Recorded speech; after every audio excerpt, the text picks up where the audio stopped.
ഇതെന്താണെന്നല്ലേ കുറെ പേരൊക്കെ കണ്ടിരിക്കും. കെയിൽ എന്നറിയപ്പെടുന്ന വളരെ ന്യൂട്രീഷ്യസ് ആയിട്ടുള്ള ഒരു ലീഫി വെജിറ്റബിൾ ആണിത്. കെയിലും ചെറുപയറും കൂടാതെ ടൊമാറ്റോ, ഓണിയൻ എന്നിവ കൂടി ചേർത്തിട്ടുള്ള ഒരു ഹെൽത്തിയും ഡെലീഷ്യസുമായിട്ടുള്ള തോരൻ എങ്ങനെയാണ് ഉണ്ടാക്കുന്നതെന്ന് നോക്കിയാലോ.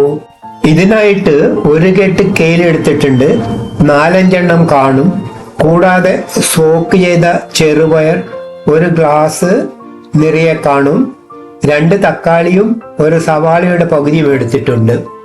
കെയിലിന്റെ ഇലകളൊക്കെ ചുരുണ്ടിട്ടും മറ്റും കിടക്കുന്നത് കൊണ്ട് ഇടക്കൊക്കെ ധാരാളം പൊടിപടലങ്ങൾ കാണും. അതുകൊണ്ട് തന്നെ ലീഫും സ്റ്റെംസും ഒക്കെ ഒരു 4-5 പ്രാവശ്യം നല്ല രീതിയിൽ കഴുകണം. എന്നിട്ട് സ്റ്റെമ്മ് സെപ്പറേറ്റ് ആയിട്ട് ചെറുതായിട്ട് കട്ട് ചെയ്യണം. അതിനുശേഷം ലീഫും ചെറുതായിട്ട് പ്രത്യേകം കട്ട് ചെയ്തെടുക്കണം. കണ്ട, ഇതുപോലെ സ്റ്റെംസ് പ്രത്യേകവും ലീവ്സ് പ്രത്യേകവും കട്ട് ചെയ്തെടുത്തിട്ടുണ്ട്. അതിനുശേഷം ഉള്ളിയും തക്കാളിയും ചെറുതായി കട്ട് ചെയ്തെടുക്കാം. കെയിൽ നാട്ടിൽ ഞാൻ ഇതുവരെ കണ്ടിട്ടില്ല. നിങ്ങൾ താമസിക്കുന്ന സ്ഥലത്തുണ്ടോ എന്ന് കമൻറ്റ് ചെയ്യണേ. ഗൾഫ് കൺട്രീസിലൊക്കെ കാണുമായിരിക്കും. എച്ച് മാർട്ടിൽ കിട്ടുന്ന ഒരു വെജിറ്റബിൾ ആണിത്. ഇവിടെ എല്ലായിടത്തും കിട്ടും. ഇനി ഒരു കുക്കിംഗ് പാൻ ചൂടായി വരുമ്പോൾ അതിൽ ആവശ്യത്തിന് ഓയിൽ ഒഴിക്കാം. ഞാൻ ഒലീവ് ഓയിലാണ് എടുത്തിട്ടുള്ളത്. ഒരു 2 സ്പൂൺ ഏകദേശം എടുത്തിട്ടുണ്ട്.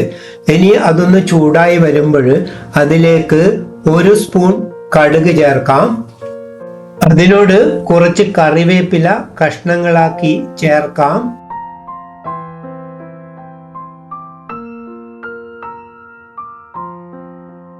കടുകൊക്കെ ഒന്ന് പൊട്ടി വരുമ്പോൾ അതിനോട് 1 സ്പൂൺ ഉഴുന്നുകൂടി ചേർത്ത് ഒന്ന് മിക്സ് ചെയ്തെടുക്കാം. വളരെയധികം പോഷക ഗുണങ്ങളുള്ളതാണ് കെയിൽ. വിറ്റമിൻസ് കെ, എ, സി എന്നിവ കൂടാതെ ആന്റി ഓക്സിഡൻസ് ഒക്കെ അടങ്ങിയതിനാൽ ഇത് കൊളസ്ട്രോൾ കുറക്കുവാനും ക്യാൻസർ പ്രിവെന്റ് ചെയ്യുവാനും ഒക്കെ സഹായിക്കുന്നു എന്നാണ് പറയപ്പെടുന്നത്.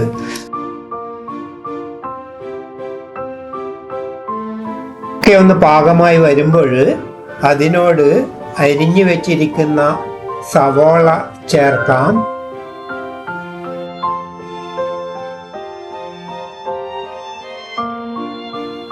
സവാളയൊക്കെ ഒന്ന് കളറ് മാറി വരുമ്പോൾ അതിനോട് തക്കാളി കൂടി ചേർക്കാവുന്നതാണ്. ഇനി കുറച്ച് ഉപ്പ് ചേർത്ത് നല്ലവണ്ണം ഇളക്കി യോജിപ്പിച്ചതിന് ശേഷം അതിലേക്ക് കെയിലിൻ്റെ കട്ട് ചെയ്ത് വെച്ചിരിക്കുന്ന സ്റ്റെംസ് ചേർക്കാം. എന്നിട്ട് നല്ലവണ്ണം ഒന്ന് മിക്സ് ചെയ്യാം. ഇനി ഒരു 5 മിനിറ്റ് നേരമെങ്കിലും മൂടി വെച്ചിട്ട് അതൊന്ന് വേവിച്ചെടുക്കാം. അതിലേക്ക് സോക്ക് ചെയ്തെടുത്ത ചെറുപയർ ചേർക്കാം. എന്നിട്ട് നല്ലവണ്ണം ഇളക്കി യോജിപ്പിക്കാം. ഇനി സ്പൈസസ് ആയിട്ട് 1/4 സ്പൂൺ മുളക് പൊടി, ഒരു 1/2 സ്പൂൺ മല്ലിപ്പൊടി, 1/4 സ്പൂൺ മഞ്ഞൾപ്പൊടി, കുറച്ച് ജീരകം പൊടിച്ചത്,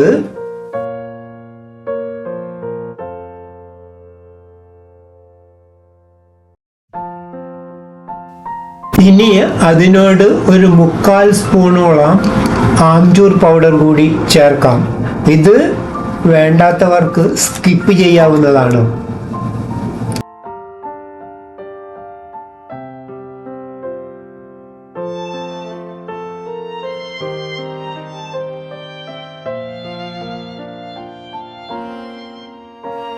ഇനി കെയിൽ ലീവ്സ് ഒക്കെ ചേർത്തിട്ട് ആവശ്യത്തിന് കുറച്ചുകൂടി ഉപ്പിട്ട് അതൊന്ന് മൂടി വെക്കാം.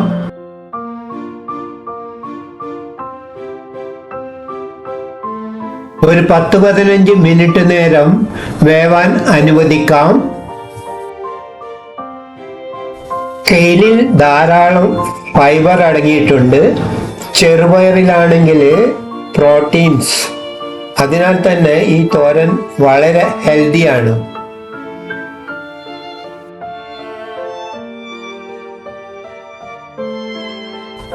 ഇടയ്ക്കിടെ ഒന്ന് മിക്സ് ചെയ്ത് കൊടുക്കാവുന്നതാണ്.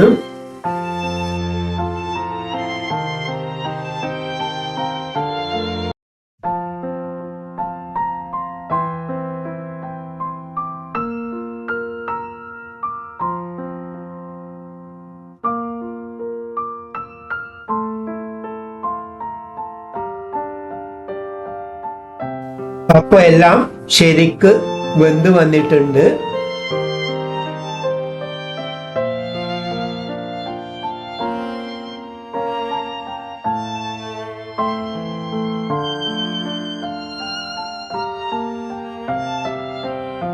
ഇനി അതിനോട് കുറച്ച് ഗ്രേറ്റഡ് കോക്കനട്ട് കൂടി ചേർക്കാവുന്നതാണ്.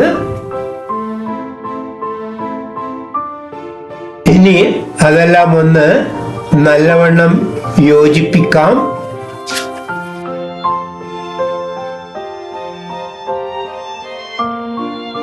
ആവശ്യത്തിന് അതൊരു സെർവിങ് ബൗളിലേക്ക് മാറ്റാവുന്നതാണ്.